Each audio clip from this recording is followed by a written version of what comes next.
Hello and welcome to The Inquisitive Crafter. I'm Katrina Stewart from Crafty Jacks, and today I want to talk to you a little bit about keeping records. So when I first learned to spin, I quickly decided I wanted a way of tracking what I was doing. And so I went to our local art store and I picked myself up a sketchbook.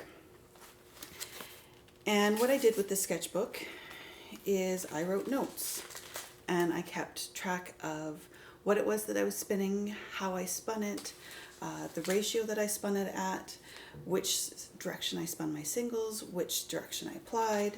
I kept track of the yardage. I kept a little sample of my singles. I kept a sample of the yarn that I made before I washed and finished it, and then I kept a little sample of what the yarn looked like after it washed and finished. And what I have learned from keeping notes like this is that it's such a valuable tool for your growth, as well as for being able to recreate yarns that you really loved. And so I can easily flip back through if I come across a yarn that I forgot exactly what I spun. I can go back, I can check my notes, I can double check the yardage, I can recreate the yarn if I want to, because all of that information is at my fingertips. Now I've stopped putting my notes into this one because what I've found is over time my singles have gotten a little bit frayed, and same with the plied yarns, and so it's not been the best way to store that information. What I have moved to is, or what I'm moving to, it's been a slow process to change my habits, but what I'm moving to is keeping notes on recipe cards. And so this allows me to keep them tighter and so that they're not getting a lot of abrasion.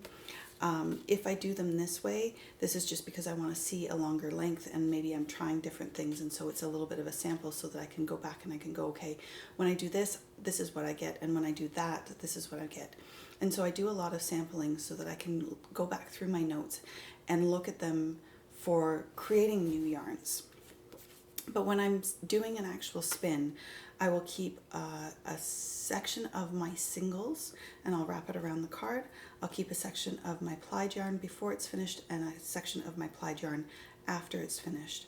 And then I just keep notes about, again, how I spun it, the fiber type that I was spinning, if there's a colorway name, who the dyer is, all of that sort of information fits on there. And then these fit into a little binder, and then I've got notes for myself. So like I said, it's great for if you run out of yarn when you're knitting and you need to create a little bit more. It's a fantastic tool for growth so that you can look at where you've come and where you've gotten to, and you can really see a visual difference between your first yarns and your current yarns. So I hope this inspires you to start keeping notes for yourself. If you have questions that you would like us to answer in a future video, please send your questions to ask@craftyjacks.ca and I will do my very best to do that for you.